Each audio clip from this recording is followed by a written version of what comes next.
in 2010 began to assist the traditional owners of Muckaty to start the legal action against the Northern Lands Council and the Government of Australia in order to overturn the nomination of this as a site for the first radioactive waste storage facility in Australia. Please welcome George Newhouse.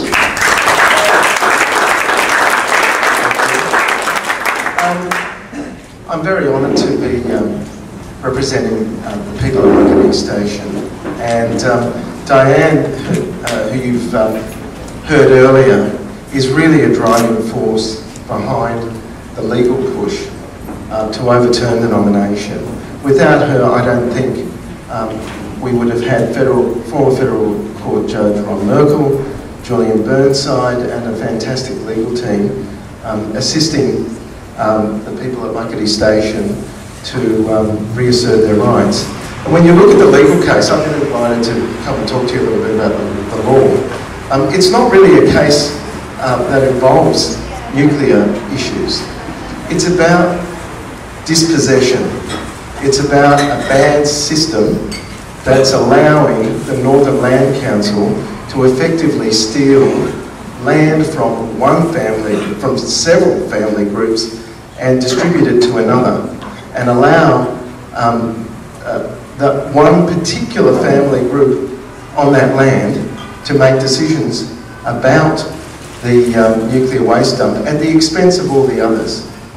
And that's what's really going on here. When you live in Sydney, the Aboriginal Land Rights Northern Territory Act is probably something that most people don't know much about. It's an odd system. It's not native title. It's a system of trusts that have been set up over freehold land. This land is owned by 7 family groups at Muckaty Station. And in 1997, the land was granted to 7 family groups on the basis of a very detailed Land Commissioner's report. And the Land Commissioner said, and this is public information, that the 7 family groups had stories and dreamings that overlapped each other. And in the Central Desert, there are only so many waterholes and so many sacred sites, and they shared amongst people.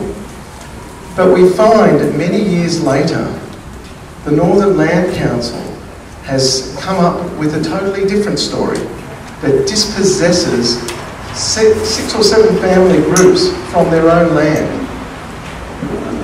7 family groups that went through a legal process, that had a Land Commissioner recommend that that the trust hold the land for all of them, have found themselves in a position where one small family group dominate, effectively stealing, effectively dispossessing all the other families from their land. And the complaint that we've lodged in the federal court and the proceedings really do have the potential to change the way land councils deal with Aboriginal land. Because the allegations that are being made are that the Land Council acted in a misleading and deceptive manner in breach of consumer laws, that it did not act reasonably in good faith, it did not make proper inquiries about the ownership of the land, it did not properly consult with the traditional owners of the land, it breached its statutory and its fiduciary duties to the traditional Aboriginal owners of the land, and it acted inconsistently with the findings of the Land Commissioner without a proper lawful basis for doing so, and it carried out its activities with an improper purpose and beyond its powers. And it did so because it was hopelessly conflicted. The Land Council was at the same time the guardian of the land and the promoter of a nuclear waste dump. It could not properly resolve its conflict of interest. And that's what happened in this case. Its inability to control the conflict of interest that it had being a promoter of nuclear waste dumps on Aboriginal land, with its guardianship role and advisory role to the trust, it was hopelessly conflicted, and it went about this process in a very, very improper manner. And you're seeing the results played out now. The nomination was made in 2007 and nothing has happened. Nothing has happened because the process was bad from the start and it was a rotten nomination, and the legal team are taking steps to ensure that the nomination does not proceed further. So thanks to all of you for coming tonight, and thanks for Diane for inviting us to assist her and her family groups with their fight against both the federal government and the Northern Land Council. Thank you very much.